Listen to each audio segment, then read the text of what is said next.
Quem aqui não gostaria de andar sobre as águas? Quem aqui? Fala a verdade. Olha, essa passagem ela traz pelo menos duas coisas fantásticas. Uma que é desejo do nosso coração, e a outra que é necessidade do nosso coração. Jesus havia feito primeiro a necessidade que nós temos, todos nós temos. Porque a Bíblia, no relato que nós lemos, não está, mas um pouco antes desse acontecimento, antes dele entrarem no barco, Jesus havia alimentado uma multidão na primeira multiplicação dos pães e peixes. Jesus havia alimentado aquela multidão e tinha matado a necessidade, não só da multidão, mas da necessidade dos seus discípulos entender de quem era Jesus e mais uma vez provado seu poder. Jesus está diante de alguns homens muito distintos, porque não só entre as multidões, mas Jesus está diante dos seus discípulos, de pessoas que tinham já um caminhar na sua vida pregressa. Pedro, por exemplo, era um homem que, quando foi chamado para poder estar seguindo a Jesus, era um negociante. Pedro era sócio, de André, Tiago. E Pedro, então, ao entrar nesse ministério, juntamente com André, que já era discípulo de João Batista, Pedro é um homem que entra nesse ministério, mas entra como homem experiente, experimentado de tal forma que é experimentado não só naquilo que ele estava ali fazendo com Jesus, mas era um homem experimentado também naquilo que ele estava vivenciando agora como milagre. Pedro era um homem que morava em Cafarnaum, perto, bem pertinho do mar da Galileia. E Pedro, por ser um homem de pesca e por estar próximo do mar, eu creio que o contato não era só contato com a pesca, não era só o contato profissional, mas era um contato de vida. Aquela coisa de uma vidinha que muita gente que está aqui em São Paulo hoje sonha, eu queria morar na beira da praia, acordar de manhã, sair dando uma caminhada, Um sonho eu ir correr na beira da praia. Eu, como já não aguento mais correr, posso pensar no máximo na caminhada, Porque da última vez que eu fui tentar correr foi jogando uma bola. Eu dominei uma bola e aí consegui passar pelo meu último adversário. Falei, agora é comigo, Vou estufar a rede. Dei 2 corridas, caí de cara no chão, a bola veio, o goleiro pegou e começou a rir da minha cara, porque não deu para caminhar. Então, andar às vezes é o único remédio de alguém. Mas tem pessoas que sonham em andar sobre as águas. Hoje achei uma coisa interessante, que eu vinha para cá pela manhã, e a gente vem olhando tudo, e vi uma moça parente da Edna, ali perto do Ricói, porque me chamou muita atenção, porque era uma moça alta, esguia, magra, e ela estava com um salto que daquele tamanho, nunca tinha visto, Edna, desse tamanho, passou você. E eu falei para Marta, mas olha, e era tão engraçado, gente, porque o pé já não fazia assim não, sabe, o pé fazia assim, ó. Ela parecia uma bailarina em cima daquele sapato. E eu falei para Marta, olha que bonito, que elegante, E eu fiquei pensando como é que pode ser aquilo, porque, pelo que eu entendo, nossos pés foram criados para ficar no chão, plantado no chão, E aí, quando ele começa a fazer esse negócio, deve doer alguma outra coisa aqui, Daniela chegou aqui hoje com a coluna toda torta, eu não sei se foi o salto, eu não sei se isso tem alguma coisa a ver, mas os nossos pés foram feitos para pisar no chão. E eu penso que Pedro, depois de ver saciada aquela necessidade, Jesus vai e alimenta aquela multidão e prova que Ele é o Deus que dá a comida espiritual, mas que dá a comida material, o alimento, o sustento. É o Deus provedor, que nós estamos aí para começar nas 7 sexta-feiras, 7 quarta-feiras, a partir de março, Deus provedor. Você vai receber um folder disso, algumas ações fantásticas de Deus na vida dos teus servos. Eu começo a pensar que eles olharam tudo aquilo, e Jesus então naquele momento, eles agora querem entender o que vai acontecer. Jesus fala, olha, agora vocês entrem no barco, e vão lá para o outro lado.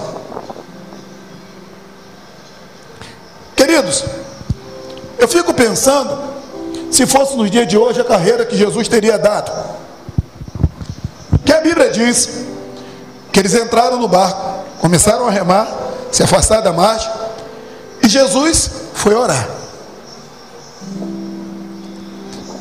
Sabe, eu queria que você começasse a entender que Jesus era um pouquinho diferente de mim e de você.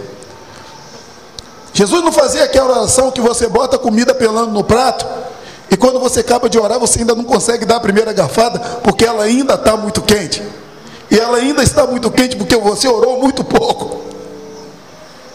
Jesus não é aquele camarada que faz uma oração e ele olha no relógio e diz: falta 2 minutos para o meu ônibus passar. E ele faz uma oração, ainda dá tempo de tomar um café para depois descer da sua casa correndo para pegar o ônibus. Ou seja, a sua oração não chegou nem a 1 minuto. Jesus não era aquele homem que fazia uma oração e entendia que não tinha pecado para confessar, não tinha nada para dizer, porque nós temos pecado para confessar e Jesus não o tinha. Mas o interesse de Jesus era tão grande em falar com o Pai, que ele gastava tempo, ele queria ser orientado, ele queria ser ajudado na tudo aquilo que ele ia fazer, e ele queria também não só a permissão do Pai, mas a aprovação naquilo que estava sendo feito, mesmo sendo Deus, mesmo sendo Filho de Deus. Então a Bíblia diz que Jesus sobe para orar, e o tempo se vai, porque a Bíblia diz que já era a 4ª vigília da noite. Ou seja, o tempo passou, anoiteceu. Uma coisa a gente precisa considerar: aqueles homens estavam cansados, com certeza. Remar também naquele tempo não era fácil. Eu disse que hoje, se Jesus gastasse o tempo que ele gastou orando, ainda mais se tivesse que ir atrás de alguns crentes aqui, ele ia ter que ligar o motorzinho, porque o camarada pegava a lancha, né? Puxava o motor, agora é mais fácil, né? No botão, né? Plim na lancha. Quando Jesus chegasse no barco, chegasse no mar, falava: onde está? Falava: estou em casa, já tomei banho, jantei, estou deitado. Mas aqueles homens cansaram de remar. E além do cansaço físico, eles tinham algo contra eles, que a Bíblia diz que o vento era contrário. E quando a gente rema contra a tempestade, né? No nosso ditado popular, remar contra a maré, talvez seja uma das coisas mais difíceis na nossa vida. E isso acontece quando a gente quer vencer algumas lutas, quando a gente quer alguns objetivos, e a gente entende que esses objetivos, ou que essas lutas, elas estão totalmente desfavoráveis àquilo que nós somos e às possibilidades que nós temos. Por isso muitas vezes as pessoas têm sofrido tanto, têm procurado outros meios, têm procurado os outros jeitos. Mas a grande dificuldade, querido, é que os outros meios que você tem procurado também não tem te feito chegar a lugar nenhum, também não tem te dado vitória, também não tem dado na sua vida nenhum tipo de êxito. E a frustração talvez ainda seja maior. De uma coisa você pode ter certeza: o cansaço é maior. Aqueles homens enfrentaram pelo menos 2 coisas naquela noite. Eles enfrentaram pelo menos 2 coisas que nós temos enfrentado muito nas nossas vidas. Uma das coisas que aqueles homens enfrentaram foi o medo. Medo da noite, medo do vento. Porque eu fico pensando nos dias de hoje, eu, por exemplo, não me arrisco a pescaria noturna, talvez nem diurna, de tanto medo que tem. Eu nunca tive experiência em alto mar, de pesca, mas as experiências que tive de me lançar em alto mar, em barcos, foram uma experiência muito ruins. Foi uma experiência muito de medo. Talvez da minha parte, enquanto outros davam risada.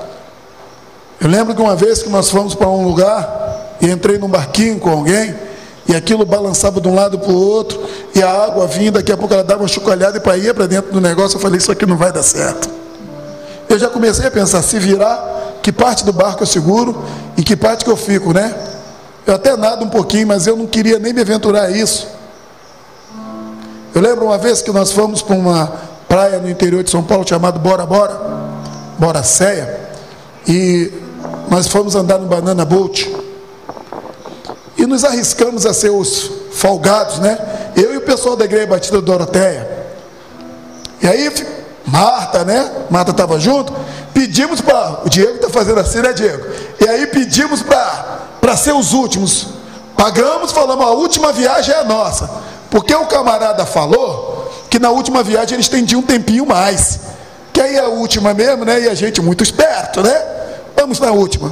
Quando nós acabamos de sentar no Banana Boat, que começamos a andar, começou a garoar. E o vento começou a bater, o tempo mudou, ficou tudo preto.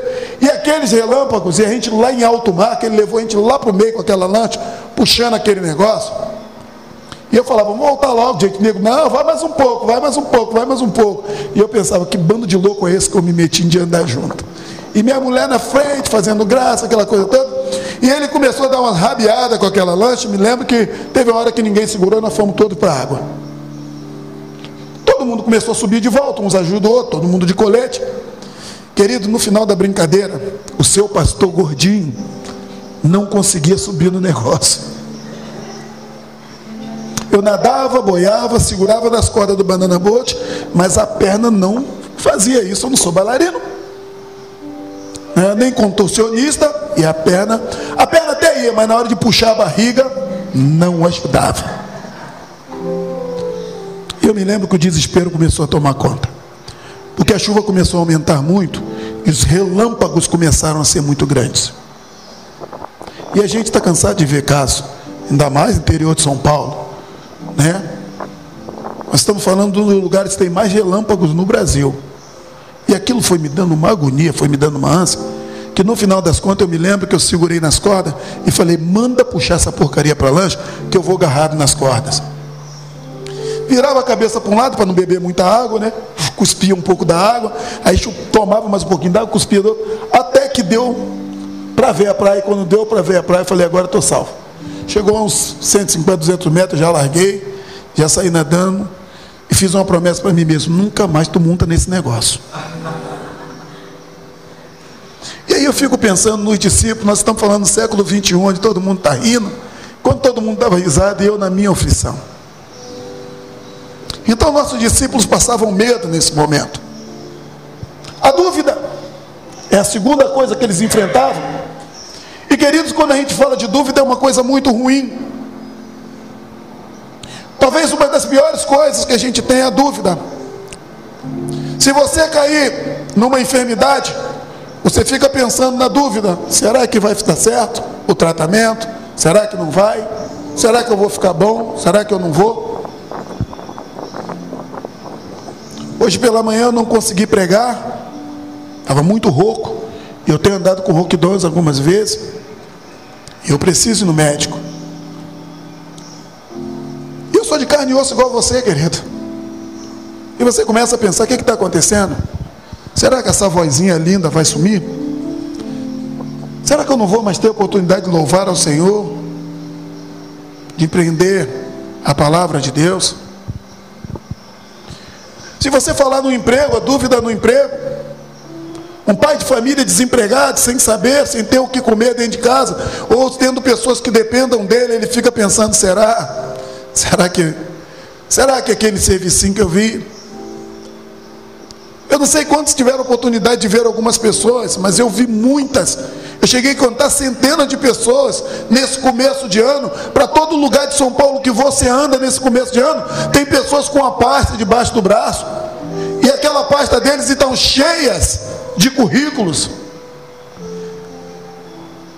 Nós fomos para um lado de umas indústrias em Diadema, e eu até mostrei ao Felipe, falei, olha quantas pessoas, era currículo, em tudo quanto é canto as pessoas integrando currículo.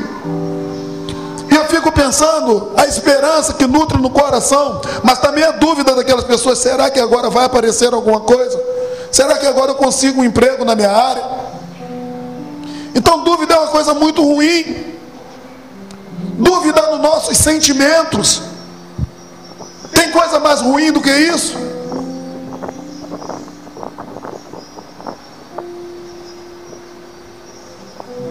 Eu entender ou não entender que o outro gosta ou que não gosta. Eu entender ou não entender se eu gosto ou se eu não gosto. Sabe por quê? Principalmente porque sentimento fala de coração, e a Bíblia diz que enganoso é o coração do homem, mais perverso do que todas as coisas. Ou seja, querido, ao lado do teu coração existe uma perversidade que você precisa dominar, que você precisa trabalhar, que você precisa relacionar seu coração com Deus para que ela não te alcance. Semana passada eu falava aqui sobre a piscina da alma, uma história que eu tive a oportunidade de estar compartilhando ou ser compartilhado com um psicólogo. Eu até disse, se o meu psicólogo estivesse aqui hoje, ele poderia nos dizer um pouquinho mais, né, da alma como piscina, que tem uma saída, uma entrada, mas que tem que receber muito mais água limpa, né, do que suja. Porque aquilo que eu recebo mais é o que mais me influencia. Eu sou aquilo que eu vivo, querido. Esses homens estavam atemorizados. Esses homens estavam com dúvidas, porque aquele Jesus que havia acabado de fazer aquela transformação maravilhosa de 5 pães e 2 peixinhos, alimentando 5.000 pessoas naquela multidão, agora não estava do lado deles, mandou que eles fossem para o meio do mar, mas eles ainda não sabiam que hora que ele vinha, se ele vinha, se ele não vinha. Eles não tinham noção de como a coisa estava se processando lá do outro lado.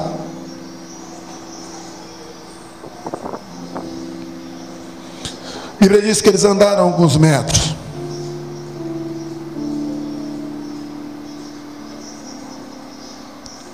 Mas existem algumas coisas, queridos, que na nossa vida, para que nós possamos andar sobre águas, para que nós possamos ter o prazer de botar a planta dos nossos pés em lugares que muitas vezes não são seguros para nós, mas que se tornem seguros com Jesus, como que aconteceu com Pedro andando sobre as águas.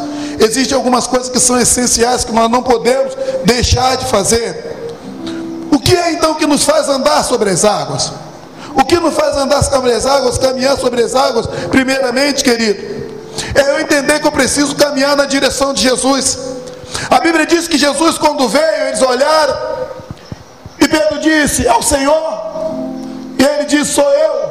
Ele disse: Senhor, se és tu, manda-me ir ter contigo. E Jesus o chamou para que ele fosse ter com ele.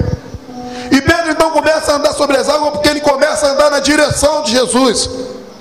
O nosso problema, a nossa dificuldade é que muitas vezes nós queremos andar sobre águas, nós queremos um lugar, mesmo que ele seja difícil de andar, mas que nós possamos andar como se fosse em terra firme, mas nós não queremos andar andando em direção a Jesus, olhando para Jesus.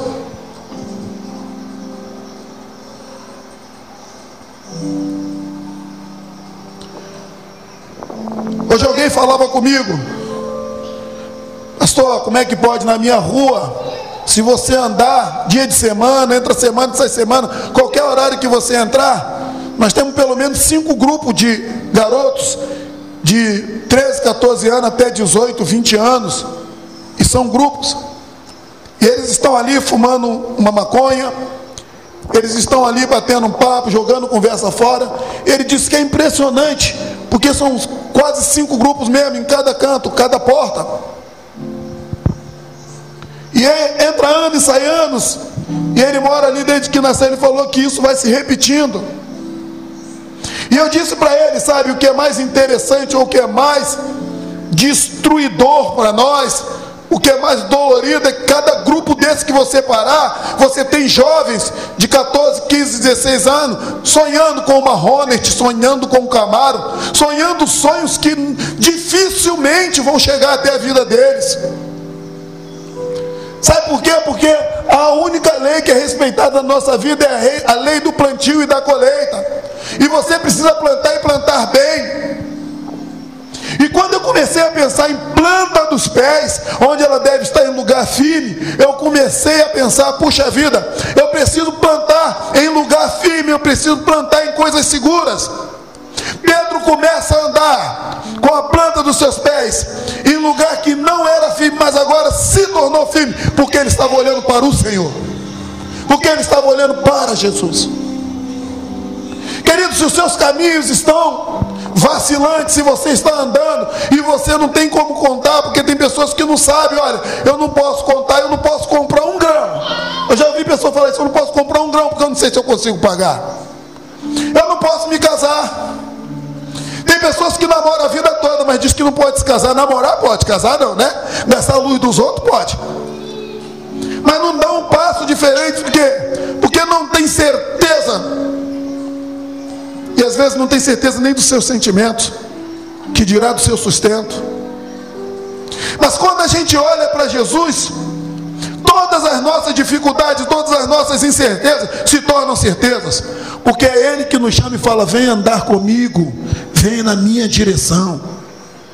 Jesus não chamou Pedro e falou: olha, volta para lá para a praia. Você quer saber se é legal andar sobre as águas? Vai andando para a praia. Jesus não falou para Pedro: ó, faz o seguinte, vai para onde você quiser, que eu vou proteger você e o vendaval não vai te pegar, a tempestade não vai te pegar e tu vai andar sobre as águas. Jesus disse: vem na minha direção. E as nossas dúvidas, querido, nosso medo só vão acabar quando nós andarmos em direção ao Senhor, quando nós andarmos visando uma vida com Deus. O nosso problema muitas vezes é que nós temos prioridade, e as nossas prioridades não são Jesus. E a Bíblia diz o seguinte: buscai primeiro, me ajudem,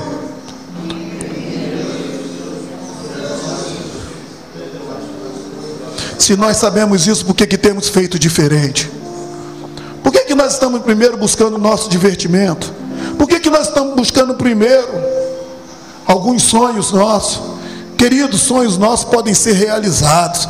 Eu não estou aqui contra aquilo que você sonha, contra aquilo que você pensa. Eu não estou aqui, sabe, falando contra aquilo que você almeja, de fato, de direito, de bom, de saudável, porque a Bíblia mesmo nos recomenda: se há alguma coisa boa, se há alguma coisa digna, se há alguma coisa de boa índole, nisso pensais. Mas o meu pensamento precisa ser primeiro olhando para Jesus e buscando estar mais perto dele. A segunda maneira que nós precisamos entender para termos êxito em andar sobre as águas é não tirar os olhos de Jesus.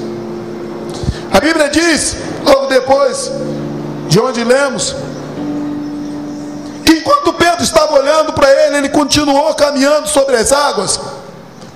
Mas quando ele foi olhar para baixo, quando ele olhou para as águas, para o que estava em volta, para ver se era aquilo mesmo, ele começou a afundar, e Jesus o chamou de homem de pouca fé. Sabe, querido, às vezes a gente quer andar como quem quer andar num desfile.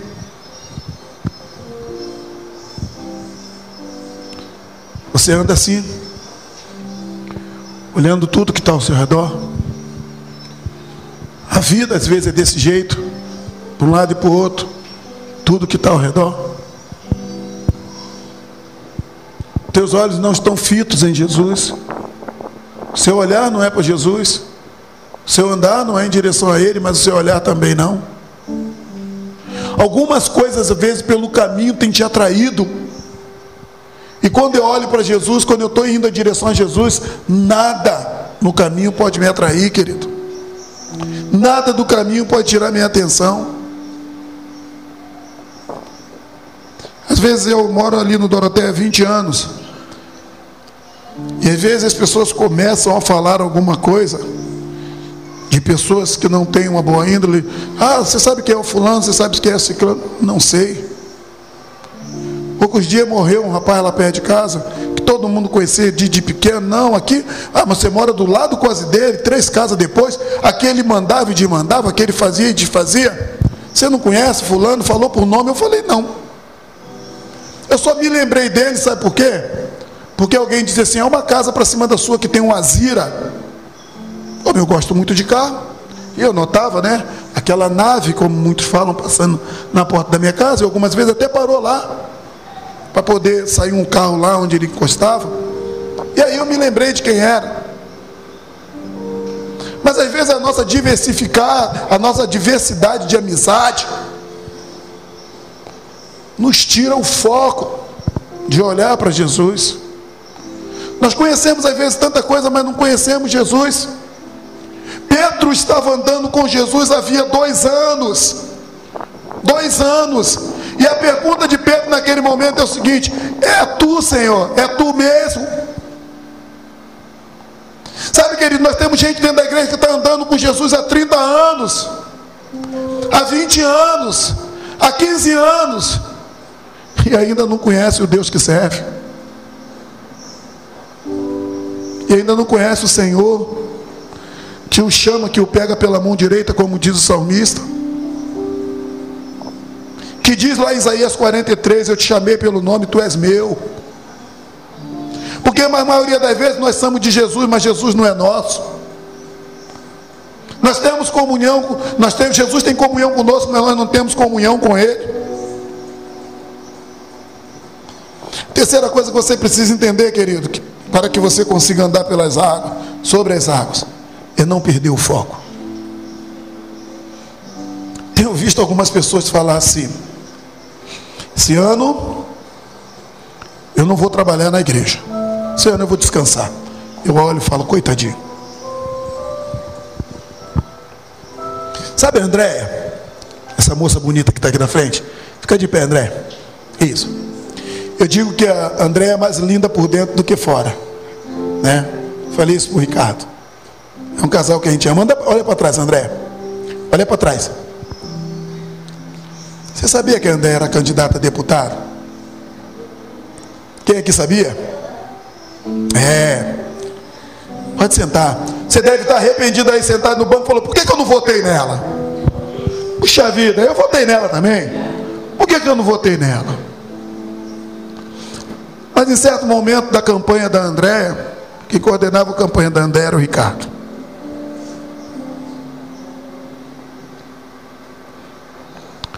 Eu cheguei aí com o Felipe buscar os chamados santinhos, né, Felipe? Lá da Andréia. Botei você para trabalhar, como sempre. E aí, quando estava perto, próximos às eleições já, que a coisa estava fervendo, que era hora, porque tinha aquela coisa toda, um mês antes não pode, 2 meses antes não pode. Quando nós fomos lá, buscamos o santinho, o Ricardo morreu.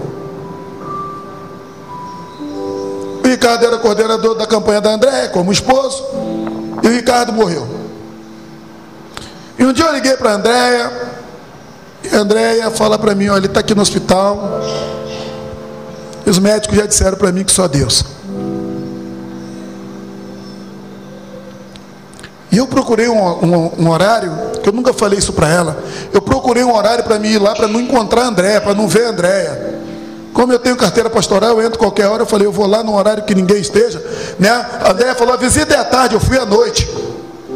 Mas quando eu cheguei lá naquele lugar, queridos, eu encontrei a Andréia. Eu disse para o Ricardo essa semana que foi a cena, uma das cenas que mais doeu o meu coração. Foi ver uma mulher ao lado do seu marido, todo entubado, onde nós entramos de máscara e tudo. E a enfermeira tinha dito para mim: aquele ali só Deus. E a Andréia chegou do lado do Ricardo e disse: meu amor, não morre não, porque nós temos muita coisa que ainda realizar junto. Mas ela disse uma coisa que para mim foi o centro de tudo que eu precisava ouvir. Ela disse: nós temos muita coisa para realizar ainda para o Senhor. Eu disse: eu preciso orar por esse homem. Engraçado que até hoje, até ontem, né? Pode ser que hoje ele faça isso. Depois que o Ricardo voltou à vida, a gente nunca mais parou para conversar sobre a política. A primeira coisa que ele disse para mim foi o seguinte: Deus mudou o meu foco, e eu quero trabalhar para o Senhor. Sabe, querido, Deus tem mudado o foco de todos aqueles que querem trabalhar para Deus, todos aqueles que querem andar em direção ao Senhor. Deus tem mudado o foco de todos aqueles que querem realmente entender que não podem tirar os olhos do Senhor. Hoje, o foco é outro. Como o foco de Pedro era no começo, andar olhando para Jesus, por isso que ele andou sobre as águas. Qual tem sido o teu foco? Qual tem sido o teu sonho? Qual tem sido o seu desejo? Nós temos 6 casais se casando esse ano. Primeiro já foi, né? Primeiro nós já botamos a corrente nele e já apertamos o pescoço. Agora tem o Davi, né? Ali, Vitor, está ali também do lado da noiva. E eles não querem perder esse brotinho, né? Então talvez hoje o foco do Vitor está na Bela. Da Bela está no Vitor, né? Do Davi, me ajuda, estou tentando lembrar o nome, né? Na Roberta. Da Roberta no Davi. Felipe já foi, né? O Vitor e a Luana não estão aqui, mas um foco está um no outro. E a Raíssa com o Wilker. Querido, mas eu queria dizer uma coisa para você. E eu tenho dito para aqueles que já passaram pelo aconselhamento. Ainda não tivemos tempo de conversar, né, Vitor? Estou esperando passar, mas você é o último mesmo, né? Mas eu tenho dito para os casais que têm vindo conversar comigo, se vocês querem realmente serem felizes no seu relacionamento, no seu casamento, não tirem os olhos do Senhor. Não deixe de dar a prioridade para Jesus na vida de vocês. Talvez você diga, a vida de crente é muito chata. Domingo de manhã eu estou aqui, domingo à noite eu estou aqui, quarta-feira eu estou aqui. Mas quando nós começamos esse culto, o PH começou dirigindo o culto dizendo o quê? Alegrei-me como me disseram. Querido, se você não tem alegria quando você vem para cá, fica na sua casa. Fica na sua casa. Mas não cobre do Senhor durante a sua semana as bênçãos que você está esperando ter. Não cobre do Senhor andar sobre as águas durante a semana. Sabe por quê? Alegrei-me quando me disseram, vamos à casa do Senhor. Você tem que vir para cá com alegria, porque a palavra de Deus também diz, completando, que a alegria do Senhor é a nossa. Nós só vamos andar sobre as águas quando Deus estiver contente conosco. Os discípulos já estavam contentes com Jesus, por ele haver feito aquela multiplicação de pães e peixe, alimentado a multidão. Agora talvez ficaram muito alegres quando Jesus vem, cessa a tempestade e acalma o mar.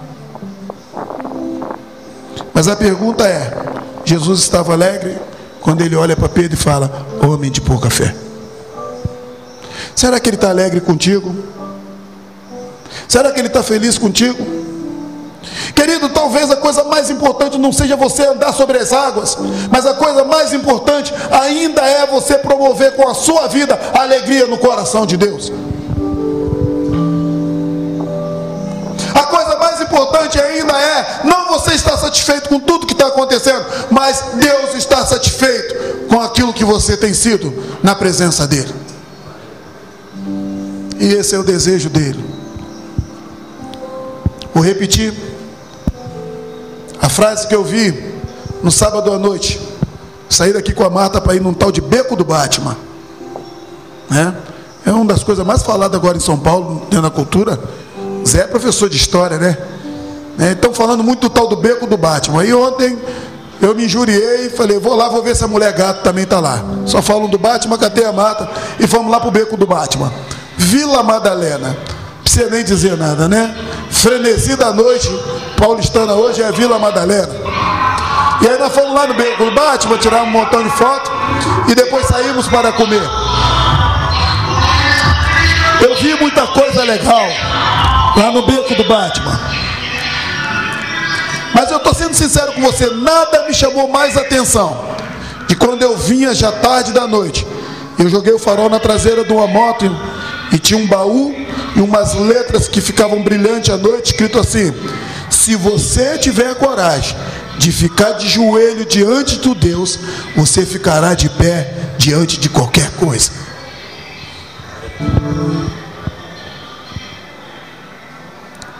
Sabe, querido, Deus quer te levar a andar em lugares muito maiores e muito melhores do que sobre as águas. Mas você precisa estar com o seu olhar fito nele. Você precisa caminhar para ele. E você precisa não duvidar do que ele tem para a tua vida. Feche os teus olhos, eu quero orar com você.